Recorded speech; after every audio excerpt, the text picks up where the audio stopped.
January 1945. A pale winter sun rises over a fenced compound in the American Southwest. The air is cold but still. Gravel crunches beneath measured footsteps as a small group of U.S. military police move along the perimeter road, their movements unhurried, their posture straight. No shouting breaks the morning. No rifles are raised. Orders are given quietly, almost casually, and followed without haste. Inside the compound, German women stand near the barracks windows. Some wear Red Cross armbands. Others carry notebooks or folded blankets. They watch the guards closely, searching for signs they were warned about: anger, cruelty, unpredictability. None comes. Roll call begins on time. Names are checked.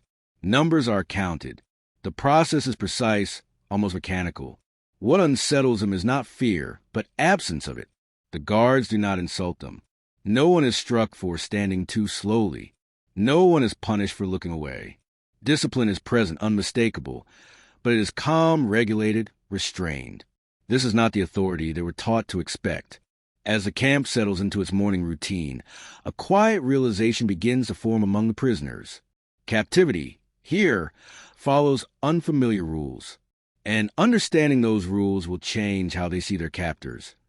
And the war itself.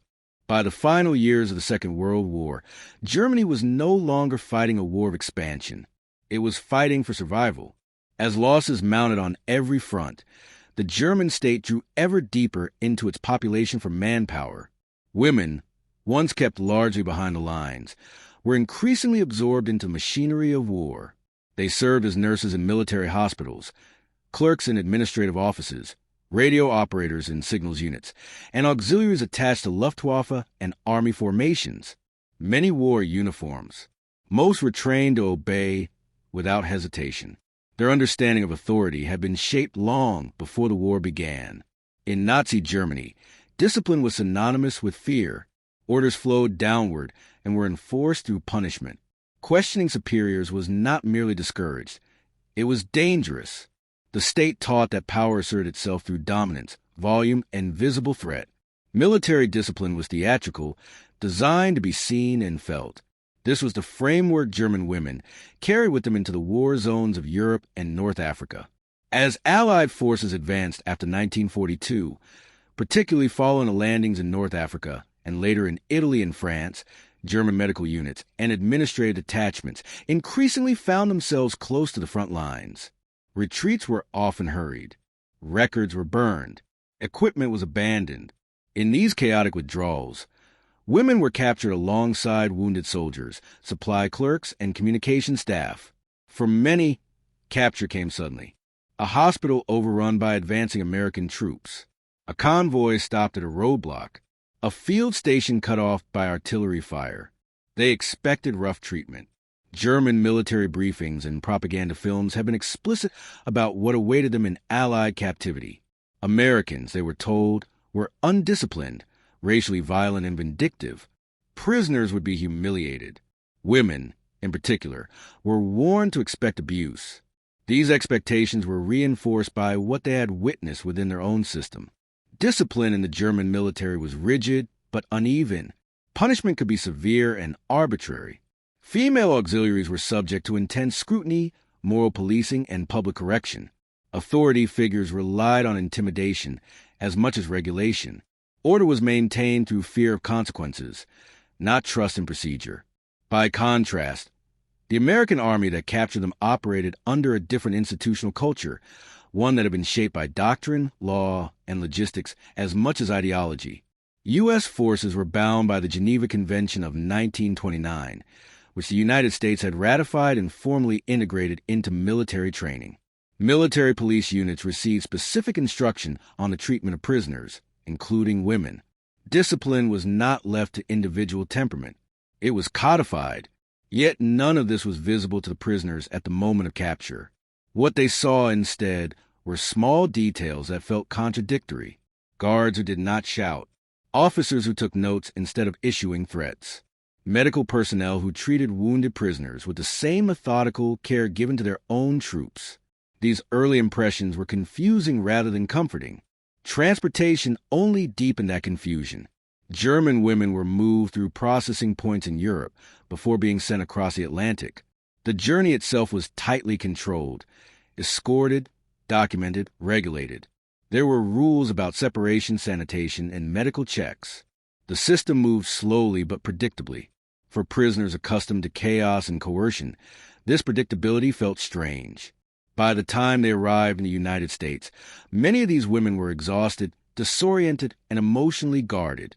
They expected the worst to come later, behind barbed wire, away from witnesses. Instead, what awaited them were camps that functioned according to schedules, paperwork, and routine inspections. Authority was present everywhere, but it was rarely raised. This contrast, subtle at first, would become the central experience of their captivity. And it would begin not with dramatic confrontation, but with something quieter, the steady, disciplined calm of American guards going about their duties. The United States was unprepared for many things when it entered the war in December 1941, but it was not unprepared for prisoners.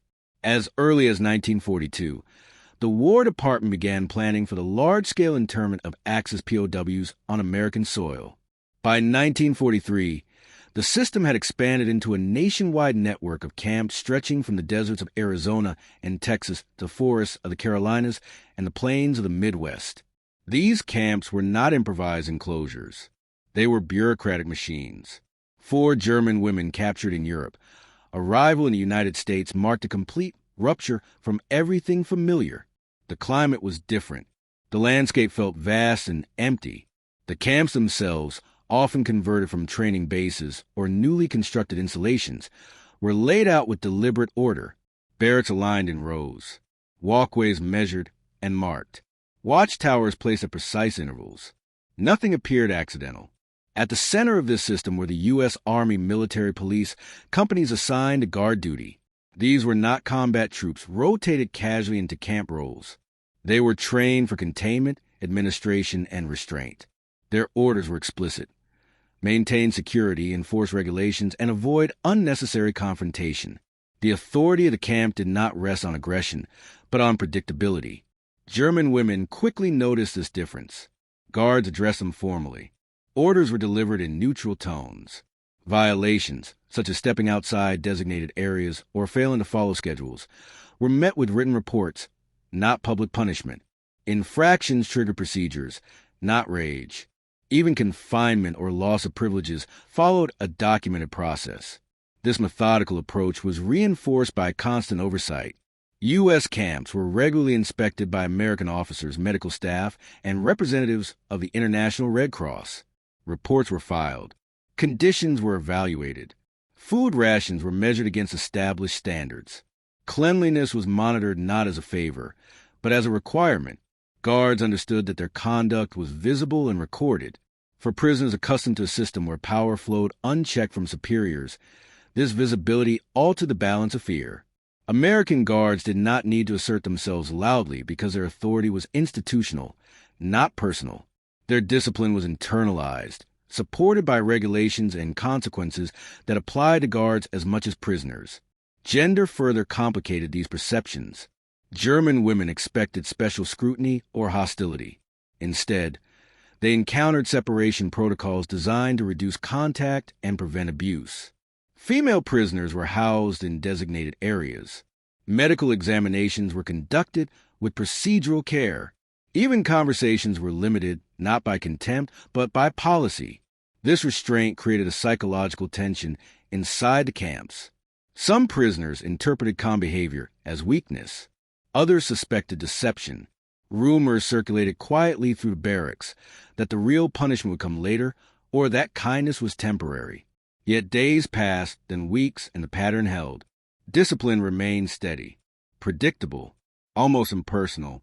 Outside the wire, the American war effort was accelerating.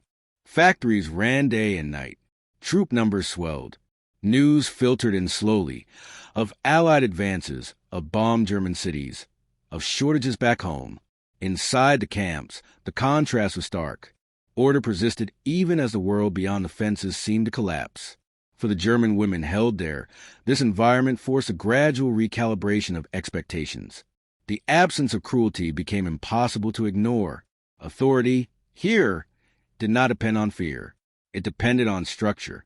And as the routines of captivity settled in, that realization began to reshape how prisoners interpreted every command, every guard, and every quiet morning roll call. This growing awareness would soon be tested from multiple angles, human, psychological, and institutional, revealing why calm discipline could be as powerful as force. The first and most immediate angle through which German women experienced American camp discipline was human. It unfolded not in official policies, but in daily encounters measured in seconds and gestures. A guard pausing to let a group pass before locking a gate. A roll call conducted without raised voices. A correction delivered quietly without an audience. These moments accumulated, forming a pattern that was difficult to dismiss as coincidence. For prisoners raised in a system where authority was performative, this restraint felt unnatural. German military culture relied on visible dominance. Shouted commands reinforced hierarchy. Public punishment reinforced compliance. The absence of these elements in American camps left a void that many struggled to interpret. Some women felt exposed rather than protected. Fear had been replaced with uncertainty. Psychologically, this shift was destabilizing.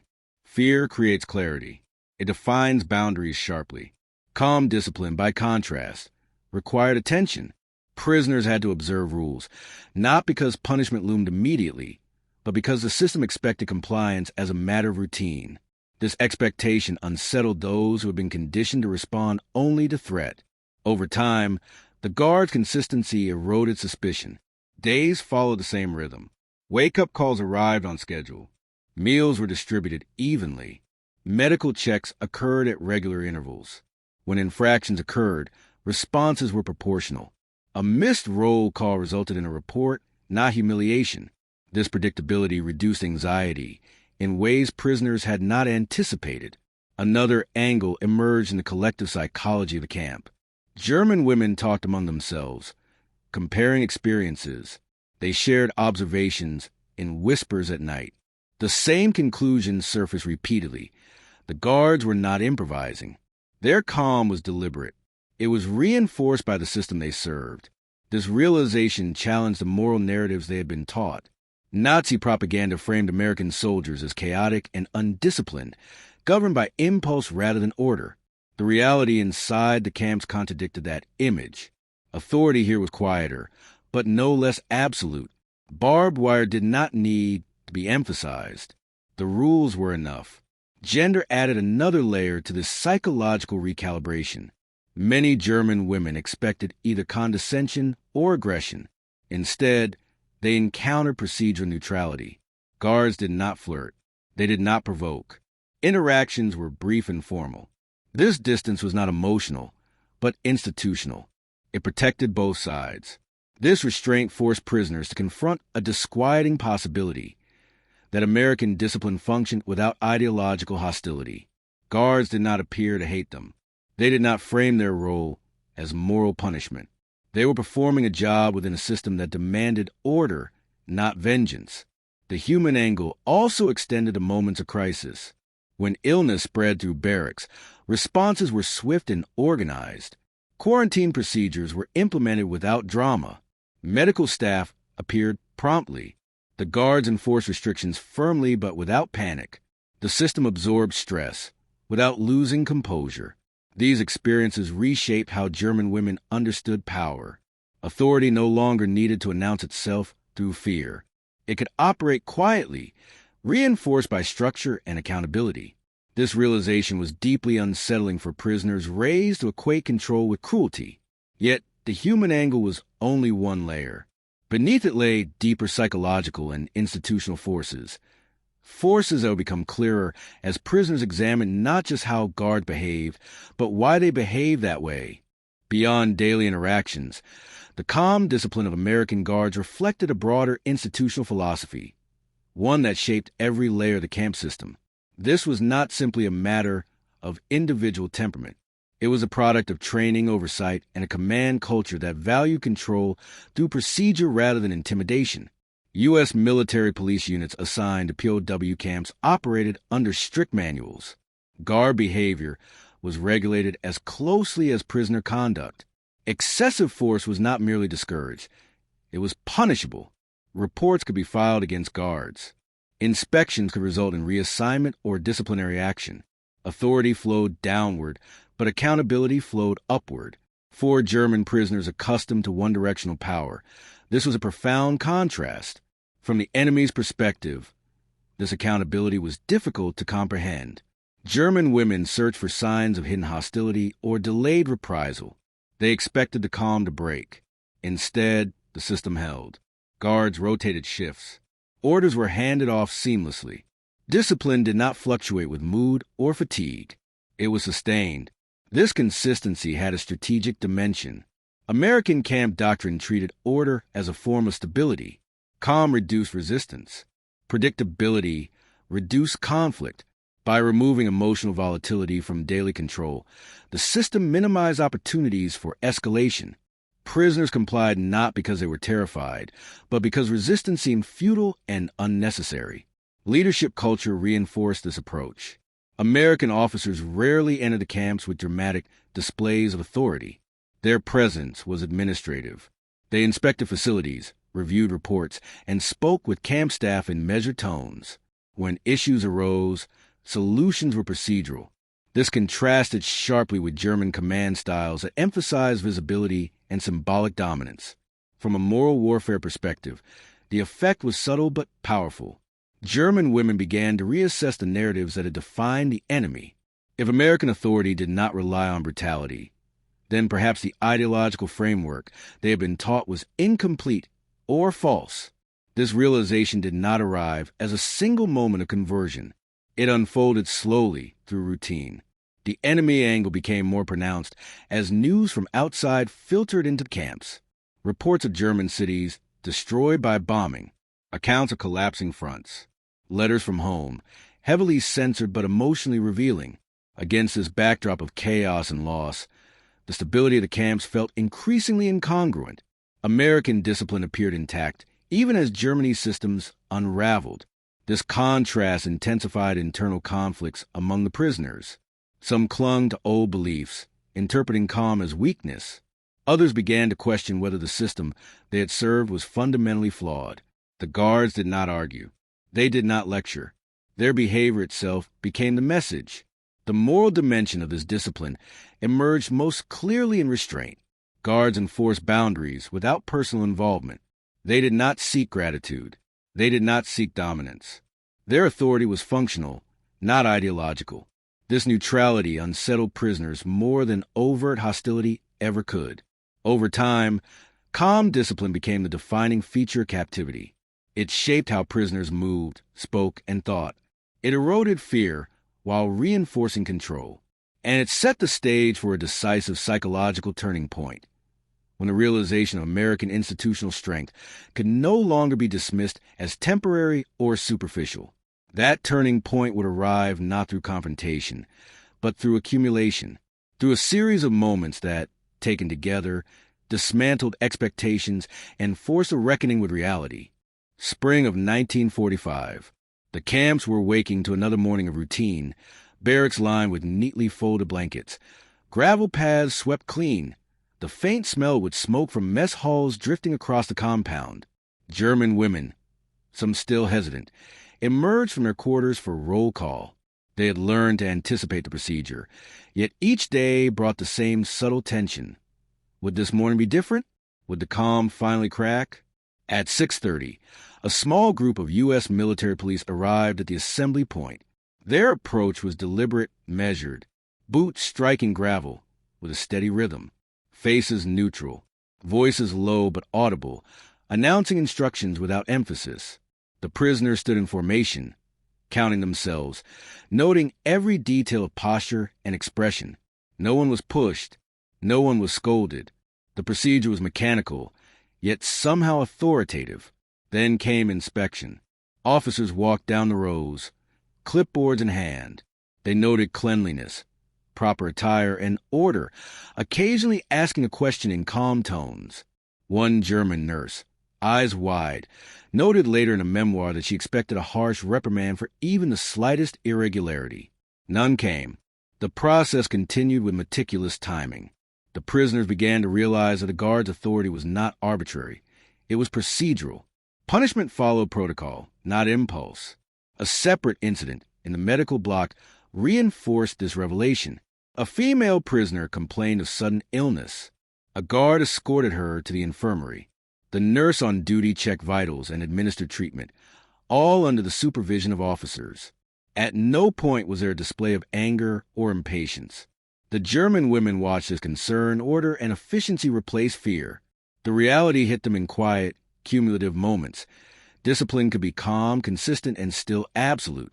This realization was mirrored in interactions with administrative staff, requests for personal items, questions about daily routines. Even minor grievances were processed through forms and delivered responses. No shouting, no intimidation. Every step reinforced the idea that authority could exist without overt aggression. The prisoner's internal narrative, which had equated power with cruelty, began to unravel. The turning point, however, came during a larger, coordinated inspection by senior camp officers. The women were assembled in a courtyard, rows stretching toward perimeter fences. Each guard's movement was synchronized with the others. The officers addressed the prisoners once, in calm, measured tones. The group absorbed the words, noting complete absence of threat. This was authority, they realized, functioning at a structural level. It did not need dramatization or intimidation. The calm itself carried weight.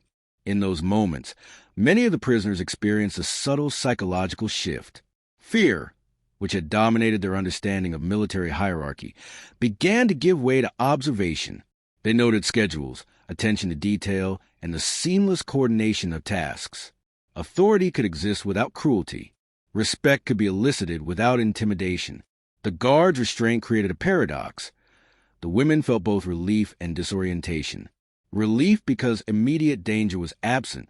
Disorientation because the power they had been taught to fear no longer matched the behaviors they witnessed. In diaries and later testimonies, several described the sensation as uneasy clarity, a recognition that the war they had served and the discipline they had obeyed in Germany operated under entirely different rules. This first stage of the turning point set the foundation for a deeper, more lasting transformation. What had begun as cautious observation now became an analytical process. Prisoners compared expectations with reality. They noted patterns in guard behavior. They began to predict outcomes based on procedural consistency rather than instinctual fear. Each day reinforced a lesson. Calm, regulated authority could be just as, if not more, effective than the arbitrary cruelty they had known. The stage was set for the next series of incidents, moments that would irreversibly dismantle the prisoners' preconceptions and redefine their understanding of power, discipline, and military authority. By late spring 1945, the pattern of calm authority had become unmistakable. German women began to observe not just individual guards, but the system as a whole, the choreography of movement, the regularity of inspections, the consistency of responses. It was during a coordinated work detail that the psychological turning point became undeniable. In a laundry yard, rows of prisoners handled uniforms, bedding, and personal effects. Guards moved between them with quiet precision, correcting postures, instructing on procedure, and ensuring safety. No one shouted. No one raised a hand. Missteps were corrected with calm, measured language. The women began to whisper among themselves, noting for the first time that compliance did not require fear. Order existed because it was built into the structure, not because of individual temperament. A second critical moment occurred during an emergency drill. A fire alarm sounded unexpectedly, signaling a simulated crisis. German prisoners braced for chaos, yelling, panic guards, punitive measures for mistakes. Instead, they encountered coordination. Officers issued concise instructions. Guards guided prisoners to safety without a single harsh word. The women watched, amazed, as procedures unfolded seamlessly. Authority had revealed itself in action, calm, decisive, and controlled. Across the camp, medical inspections reinforced the lesson. Sick or injured prisoners were treated systematically. Paperwork, logs, and triage procedures dictated priorities. Guards facilitated the process without interference or judgment. In previous experiences with German military hierarchy, such moments would have been fraught with tension, shame, or arbitrary punishment. Here, order prevailed, and discipline manifested as efficiency, not fear. The cumulative effect of these episodes shattered expectations. German prisoners began to reinterpret what they had been taught about authority. Their internal narratives, instilled over years of Nazi indoctrination, could not reconcile with the evidence before them. Where they had anticipated coercion, they found calm. Where they had expected cruelty, they found procedure. And where they had feared unpredictability, they found predictability.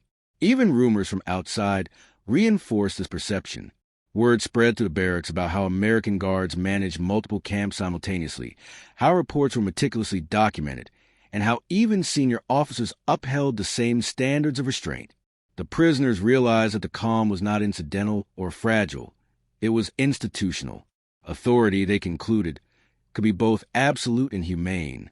The turning point was complete when personal conduct aligned with systemic enforcement.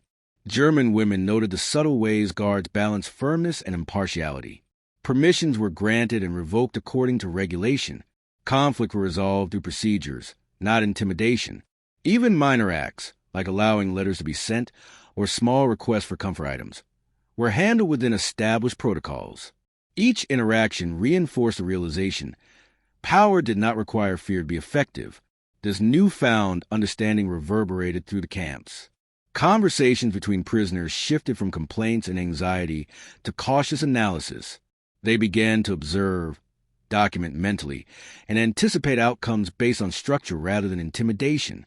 Respect, in a way, replaced fear, not for the individuals, but for the system itself. By the end of spring 1945, the calm discipline of American guards had achieved a profound psychological impact. It was not loud or dramatic. It did not demand attention through force. Instead, it quietly dismantled assumptions, reshaped expectations, and left German women prisoners reconsidering their understanding of authority. From a first day of observation to the cumulative weeks of routine, a clear pattern emerged. The true strength of the American camp system was its consistency, its procedural rigor, and its refusal to equate power with cruelty. In this, prisoners confronted a new reality, one that contrasted starkly with everything they had known and would continue to influence their perception of the war, their captors, and themselves. The spring of 1945 left the camps in a state of quiet order. German women had moved beyond initial shock, beginning to internalize the rhythm of life under American discipline. Daily routines, wake-up calls, roll calls, work details, medical checks, and meals were predictable and meticulously enforced.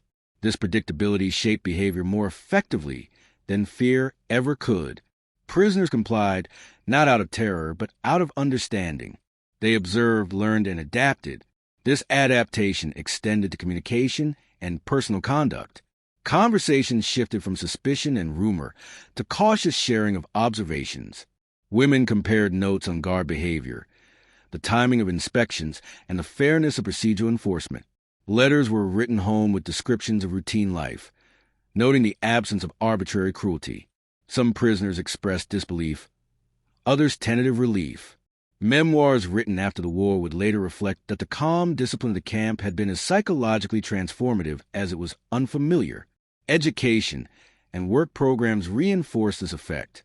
Many camps offer vocational training, classes in English, and supervised labor opportunities.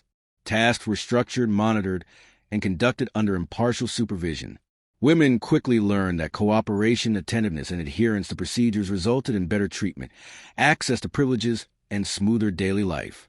Those who attempted defiance or deception faced procedural consequences, not emotional punishment, a distinction that reinforced the reliability of the system.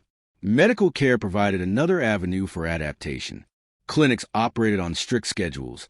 Triage procedures were standardized, and guards facilitated orderly movement. Sick prisoners received attention without delay or favoritism.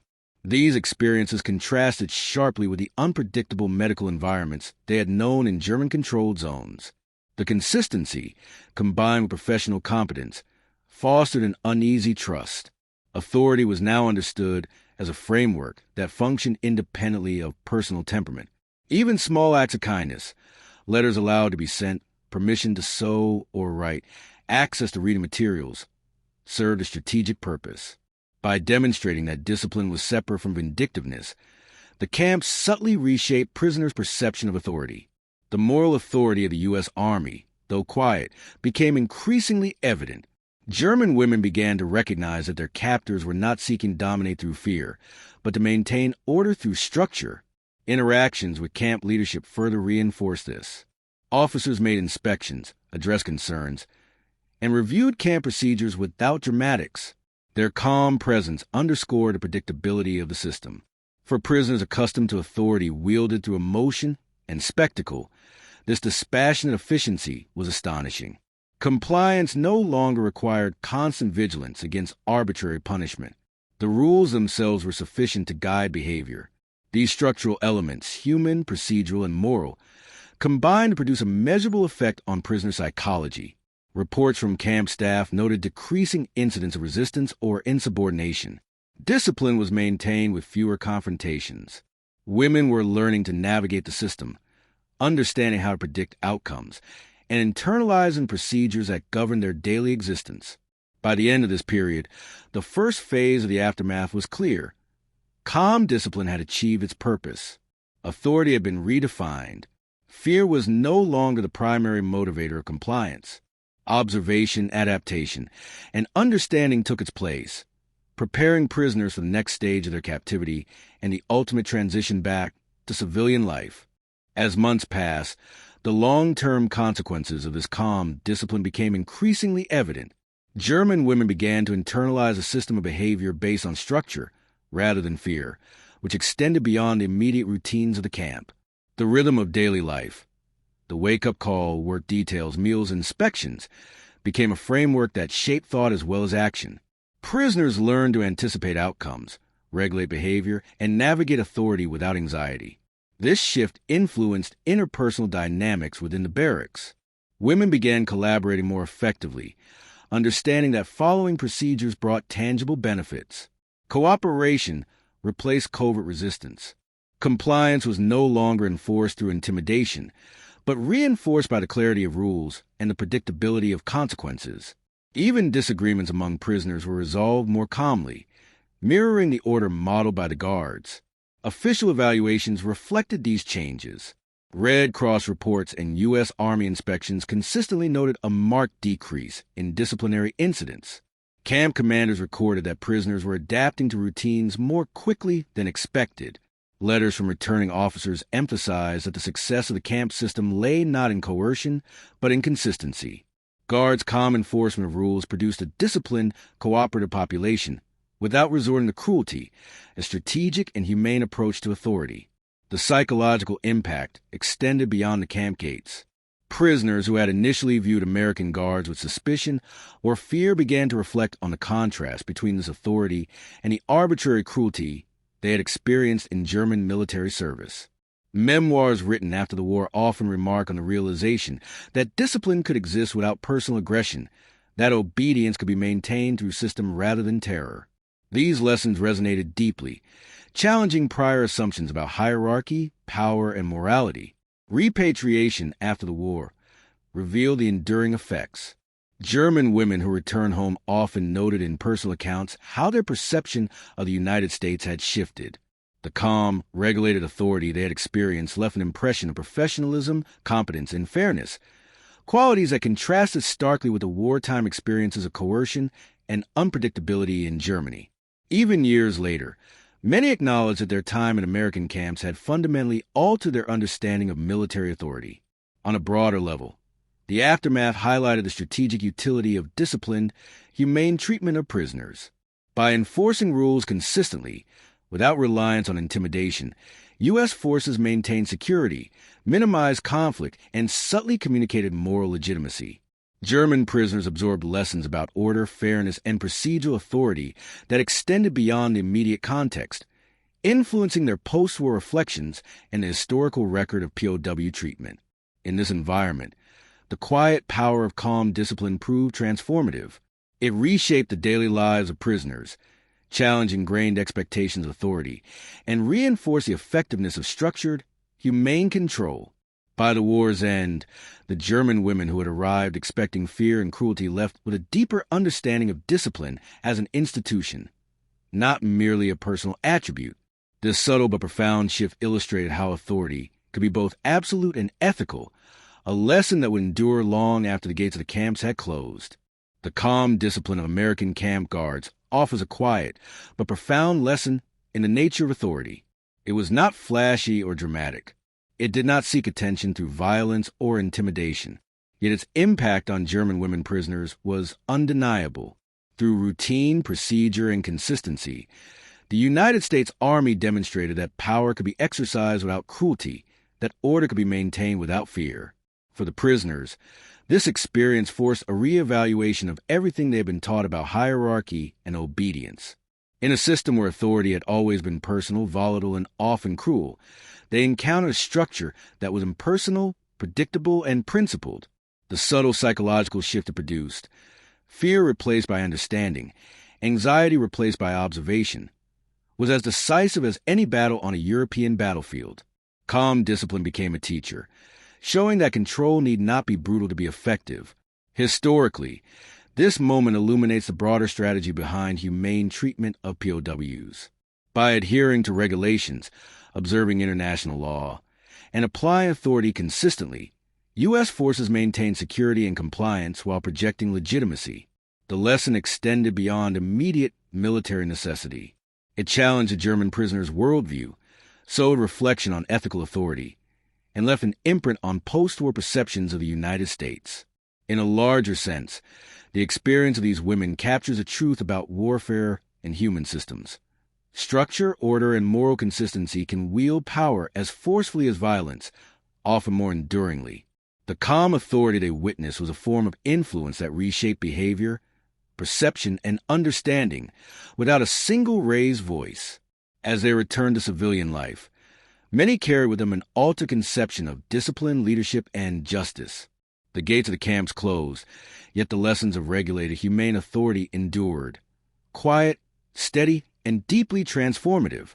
This quiet, systemic approach would stand as a testament to the power of institutional discipline, demonstrating that the strength of a nation often lies not in its capacity for aggression, but in its capacity for order, fairness, and restraint.